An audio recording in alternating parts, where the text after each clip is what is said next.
right, we got Matt Moscona here from ESPN Radio, Baton Rouge, New Orleans, Alexandria. Catch him Monday through Friday, 3 p.m. Central Time.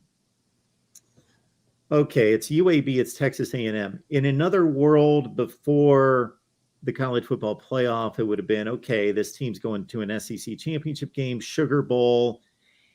If they lose one of these games, it doesn't look good for the record. You don't want to lose. But if they do, no big deal, because it's still line to New Orleans and playing in the Sugar Bowl. But it's a playoff, and it's if this team runs the table, they're going to be in the playoff, I believe. You believe that?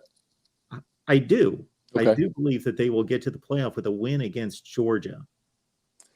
It's so interesting, Mark, because so I don't necessarily believe that. Okay.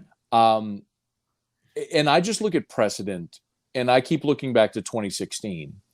And if you remember that season, Penn State was a 2-loss Big Ten champion that had a head-to-head win over Ohio State. Their losses were to Michigan and an early season loss to Pitt. Yep. And the committee put one-loss Ohio State in, who didn't even play in the Big Ten championship game, and had a head-to-head loss to the Big Ten champion, Penn State. They put Ohio State in the field.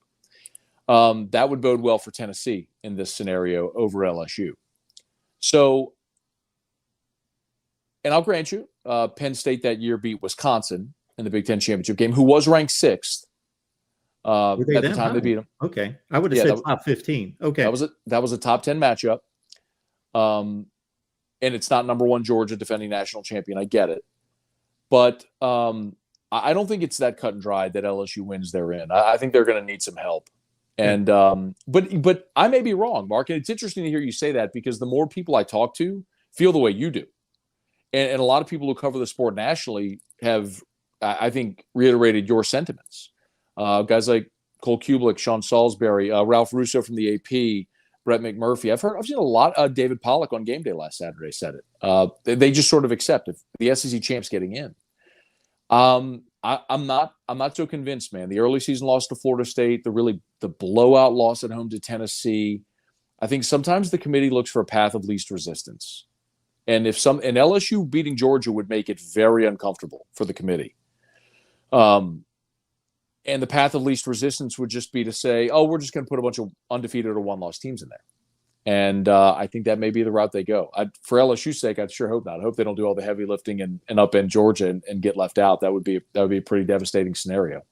And usually when the committee's uncomfortable, it regards 2 teams in one conference or some kind of cross-national situation that they've got to work through. But working through 3 teams in the same conference that they all have something on the other. Yes. It's really tough.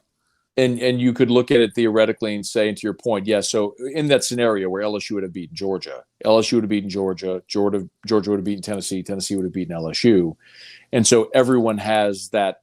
And so you could say, well, LSU has the second loss, but LSU also has the SEC championship. So what do you value more, the conference championship or the overall record? And we have seen this committee in different years use different criteria.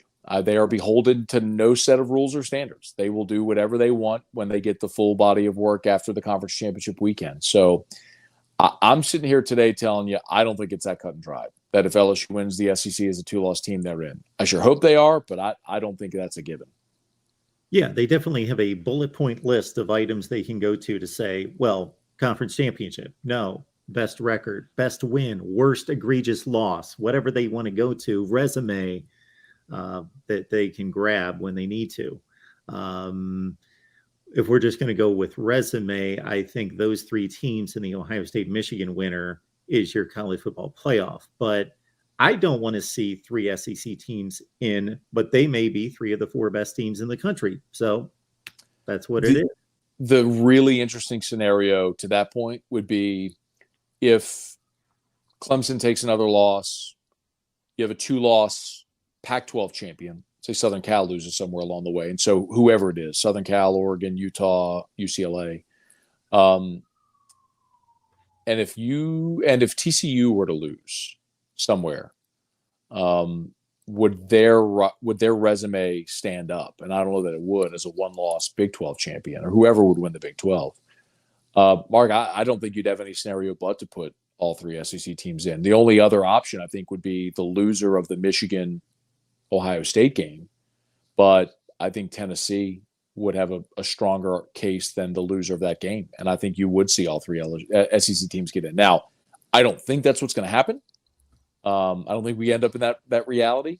I don't think LSU is going to beat Georgia, so I think all of this conversation is moot. But we do have, but you have to have the conversation at this point because LSU is take care of UAB, take care of Texas A&M. Boy, that December the 3rd becomes really interesting, man.